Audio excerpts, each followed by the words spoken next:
Ram friends, open challenge వీడియోలు చేయడం బంద్ చేస్తా. ఒక్కటి కాదు, ఎంత యాంటీ హిందువో ఎంత ధర్మద్వేషో నేను 10కి పైగా ఉదాహరణలు ఇస్తా. విందాం ఏమంటున్నారు. తులసి అనే నా పేరుతో ఉండే ప్రాబ్లం ఏంటి? ఎందుకు నా పేరు మీకు ప్రాబ్లం అవుతుంది? ఎందుకంటే హిందువులకు తులసమ్మ చాలా పవిత్రమైనది. ఎన్మూలే సర్వతీర్థాని ఎన్మధ్యే సర్వదేవతః యదాగ్రే సర్వవేదాశ్చ తులసిత్వం నమామ్యహం. ఎన్మూలే సర్వతీర్థాని అంటే తులసి మొక్క యొక్క వేరు భాగంలో మూలంలో సమస్త పుణ్య నదులు తీర్థాలు గంగా యమున గోదావరి మొదలైనవి కొలువై ఉంటాయి. ఎన్మధ్య సర్వదేవత తులసి మొక్క మధ్య భాగంలో కాండంలో ముక్కోటి దేవతలు నివసిస్తారు. యదాగ్రే సర్వదేవాశ్చ తులసి మొక్క పై భాగంలో 4 వేదాలు ఋగ్వేదం యజుర్వేదం సామవేదం అథర్వణ వేదం జ్ఞాన రూపంలో ఉంటాయి. తులసిత్వాం నమామ్యహం. ఇటువంటి సర్వదైవ స్వరూపిణి అయిన ఓ తులసీమాత, నీకు మనస్ఫూర్తిగా నమస్కరిస్తున్నాను. ఇంత పవిత్రమైన పేరుతో హిందువులను మోసం చేస్తుంటే నేను ఒక హిందువుని అని బ్రెయిన్ వాష్ చేసే పనిలో ఉంటే ఎందుకు ఊరుకుంటారు? ఊరుకోరు కాక ఊరుకోరు. అందుకే ఆ పేరుతో ప్రాబ్లం. వీళ్ళకి సరిపడే పద్యం చెప్పనా? తక్షకస్య విషం దంతే మక్షికాయాశ్చ మస్తకే వృశ్చికస్య విషం పుచ్చే సర్వాంగే దుర్జనస్య తత్. తక్షకస్య విషం దంతే భయంకరమైన పాముకు, తక్షకుడికి విషం కేవలం దాని కోరలలో దంతాలలో మాత్రమే ఉంటుంది. మక్షికాయాశ్చ మస్తకే ఈగకు విషం దాని తలలో మాత్రమే ఉంటుంది. వృశ్చికస్య విషం పుచ్చే తేలుకు విషం దాని తోకలో మాత్రమే ఉంటుంది. సర్వాంగే దుర్జనస్య తత్. కానీ ఒక దుర్జనుడికి, దుష్ట ఆలోచనలు కలిగిన చెడ్డవాడికి ఆ విషం శరీరం మొత్తం అంటే ఆలోచనలు మాటలు మరియు పనులన్నింటిలోనూ నిండి ఉంటుంది. ఈ పేరుకుండే క్రెడిబిలిటీ మీ ప్రాబ్లమా? నేను చెప్తే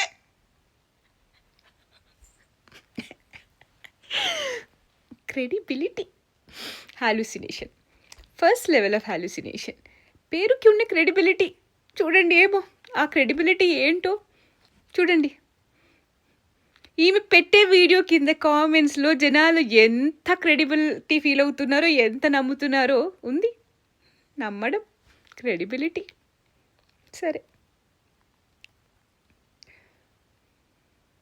నమ్ముతారు కాబట్టి నేను చెప్పే విషయాల్ని నమ్మకుండా చెయ్యాలి అంటే నన్ను ముస్లిం అని చెప్పి, క్రిస్టియన్ అని చెప్పి ఇలా ప్రాపగాండా చేసేంత స్థాయికి ఎందుకు దిగజారిపోతున్నారు?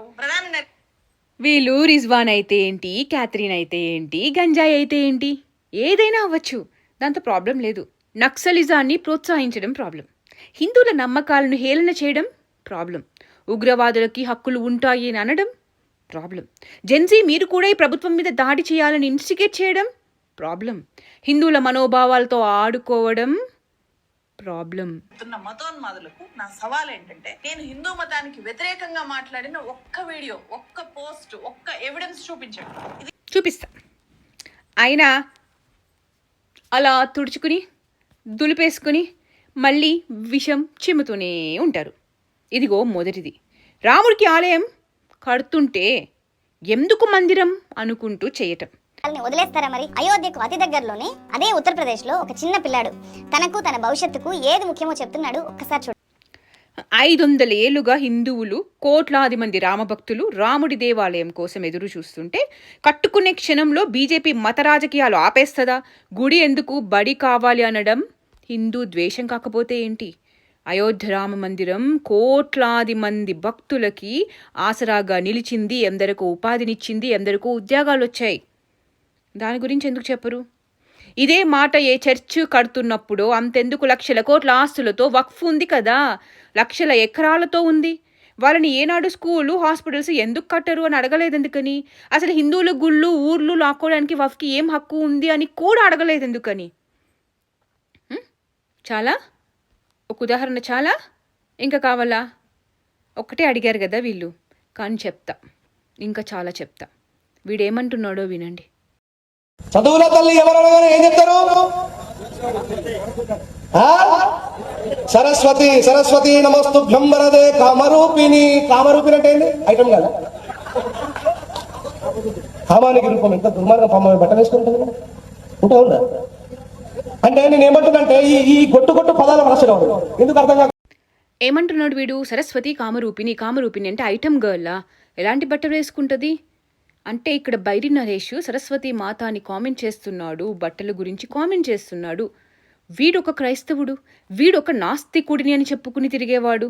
వీళ్ళకి హిందువులు పూజించే అమ్మవారితో ఏం సంబంధం? ఒకటి.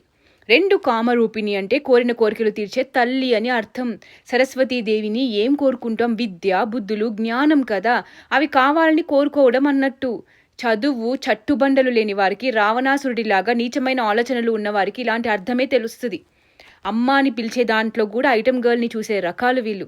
అలాంటి వీడు అయ్యప్ప స్వామి కోసం కూడా నోటికి వచ్చింది వాగితే ఈమె వాడిని తీసుకొచ్చి నవ్వుకుంటూ ఇంటర్వ్యూలు చేసింది. కులమతాలు మలమూత్రాల వంటివి, వాటిని విసర్జించాలి తప్ప కొనసాగించొద్దు అంటాడు. కాబట్టి మలమూత్రాలు చెప్పండి. కులమతాలు మలమూత్రాల వంటివి, వాటిని విసర్జించాలి తప్ప కొనసాగించొద్దు. తగిలాల్సిన వాళ్ళకి తగిలింది. చేయడమే కాదు, దేవుడు వర్సెస్ నాస్తికుడు అంట. అందరికీ సైంటిఫిక్ టెంపర్ ఉండాలి అంట. ఒకరి నమ్మకాలు, ఒకరు పూజించే దైవాన్ని హేళన చేయడం ఐటమ్ గర్ల్ అనడమేనా సైంటిఫిక్ టెంపర్ అంటే? అలాంటి వాళ్ళని కూర్చోపెట్టి నవ్వుతూ మాట్లాడే వీళ్ళు యాంటీ హిందూస్ కాదు, ధర్మ ద్రోహులు. ఒక స్టేజ్ మీద సభ పెట్టి నాస్తికులమని మతం మారిన అందరూ కూర్చొని మీ అమ్మ గురించి కామెంట్స్ చేస్తూ వెక్కిరి నవ్వులు నవ్వుతూ ఐటమ్ గర్ల్ అని అంటే ఊరుకుంటారా? అలా మీ తల్లిదండ్రుల్ని అన్న వాళ్ళని మీరే కూర్చోపెట్టి వీడియోలు చేయగలరా? చేస్తారా? అలా చేసినోడికే తల్లిదండ్రి మీద నమ్మకము, ప్రేమ ఉన్నట్ట? వారిని తీసుకొచ్చి సన్మానాలు చేస్తారా? అలా చేస్తూ సైంటిఫిక్ టెంపర్ అని అంటారా? ఏమనాలి వీళ్ళని? యాంటీ హిందూకి మించిన పదం ఏమన్నా వాడాలి? దేంట్లో ముంచిన చెప్పుతో సమాధానం చెప్పాలంటారు.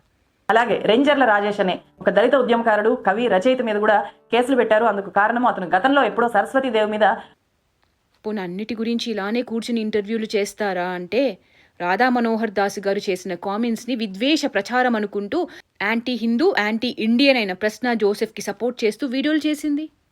అదేం ద్వంద్వ వైఖరి? ఇది వీళ్ళ హిపోక్రసీ.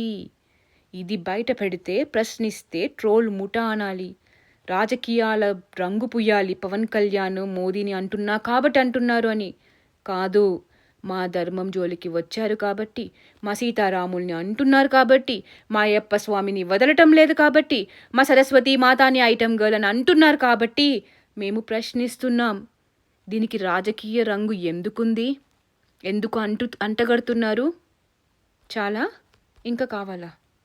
ఇన్ని చేసి సవాలు విసిరితే ఊరుకుంటారు అనుకున్నారా? తప్పు చేసిన వీళ్ళకే ఉంటే మనకెంత ఉండాలి? సరే, నెక్స్ట్ ఏమంటుందో విందాం. మతము అనేది ప్రైవేట్ వ్యవహారం అయినా సరే నేను ఈ ఫోటోలు మీకు చూపించాల్సి వస్తుంది.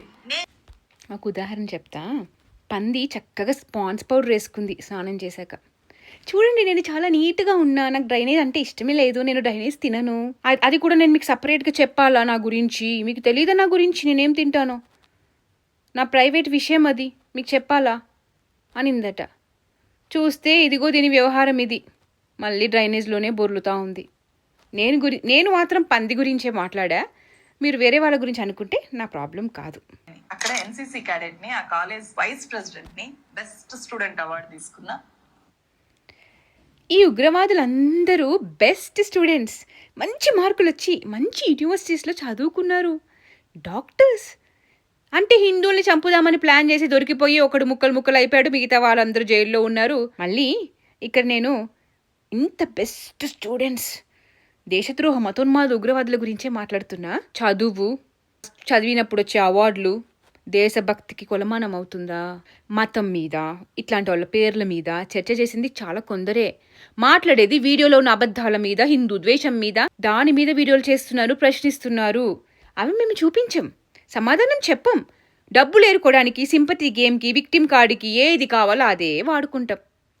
మతాన్ని నిరూపించుకోని అవసరం లేదు. కానీ మతం ప్లేస్ ఏ రోల్ హియర్. ఎందుకంటే తులసి అని పేరు పెట్టుకొని హిందువులను, నమ్మకాలను, కట్టుకునే గుళ్ళను ప్రశ్నిస్తూ ఉంటే వినేవాళ్ళు తోటి హిందువు చెప్తుంది అనుకుంటారు. కానీ ఇక్కడ ఈమె కమ్యూనిస్ట్ అని అందరికీ తెలుసు. కమ్యూనిజం సిద్ధాంతం ఏంటి? దేవుడే లేడు, దేవుడు ఒక మిథ్య, అంటే ఒక కాల్పనికం, మిత్, ఒక ఇల్యూజన్. రిలీజియన్ అనేది ట్రాష్ అని అనుకునే, నమ్మే ఒక సిద్ధాంతం. దానికి తోడు ఈ మధ్య కమ్యూనిస్టులు అందరూ హిందూ ద్వేషులు, వేరే మతం బుజ్జగింపుదారులు అనేది అర్థమవుతూనే ఉంది. వాళ్ళు చేసే పనుల వల్ల, వాళ్ళు చేసే వీడియోల వల్ల, వాళ్ళు సపోర్ట్ చేసే జనాల వల్ల. ఆ సిద్ధాంతాన్ని ఫాలో అవుతున్నప్పుడే అక్కడ హిందువు కాదు అని అర్థమవుతుంది.